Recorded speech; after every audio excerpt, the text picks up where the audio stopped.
Les deux là. Oh, gros plan sur Florent. Le ballon.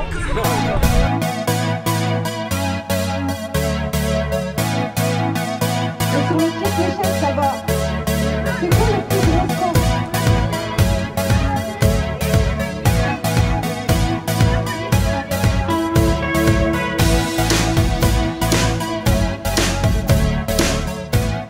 Fier parce que depuis la création du club, c'est la première fois qu'on arrive à avoir 3 labels. C'est nos 3 premiers labels. C'est une journée particulière pour nous qui vient récompenser donc un travail de longue haleine, un travail journalier et un travail fastidieux. Donc je remercie bien sûr tous mes éducateurs qui sont pour beaucoup tous les dirigeants du club et j'ai aussi une pensée pour tous les anciens. Depuis maintenant 3 saisons, donc nous avons fait de la structuration du club une priorité. Donc nous avons réussi à construire une base solide, mais on est conscient qu'il nous reste encore beaucoup de travail à accomplir. C'est quoi la recette? Il n'y a pas de recette magique, c'est une passion, un investissement et l'envie des gens qui travaillent avec nous. Le partage, le respect et le travail.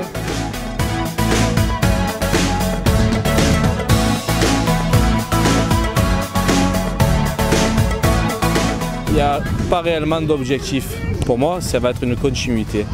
Aujourd'hui, 3 labels, c'est très bien.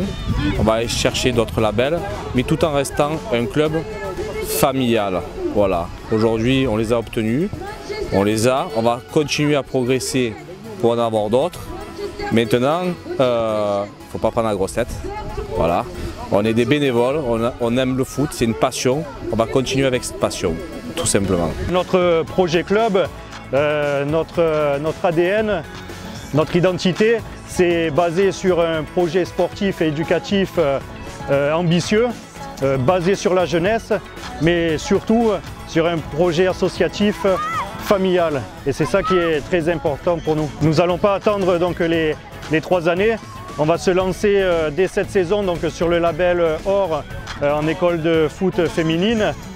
Et ensuite, dès cette année ou peut-être dès l'année prochaine, donc c'est des objectifs que nous nous donnons, on va faire le label Excellence pour le club. J'aimerais mettre en lumière 4-5 personnes qui sont au club depuis des dizaines d'années. C'est Gérard Lafont, c'est Guy Lopez, François Makota et Viren Moudapa. Et j'oublie pas aussi Maggie qui est toujours présente sur nos réseaux sociaux.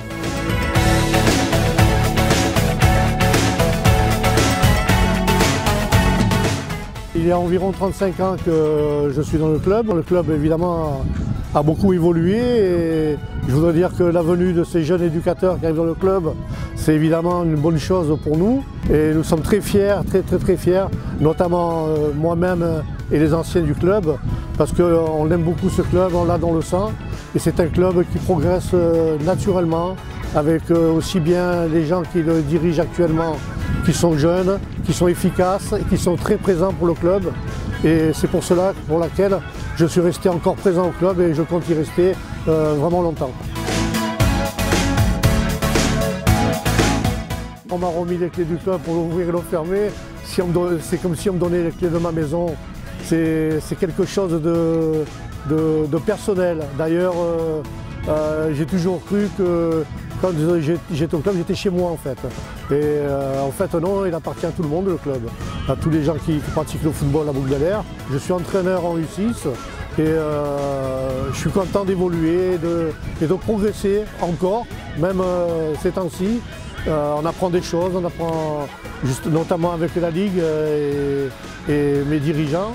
Ils nous enseignent la manière d'entraîner, qui a beaucoup évolué avec la présence de la Ligue et du district. On arrive à cadrer les entraînements, à faire évoluer les enfants. L'année dernière, j'ai fait un service civique au sein de l'AS Boucle-Galère et là, je fais mon BMF en apprentissage. Ça apporte beaucoup de choses au niveau sportif et au niveau administratif au sein du club, pour la gestion d'un club, pour les animations qu'il faut porter dans le club.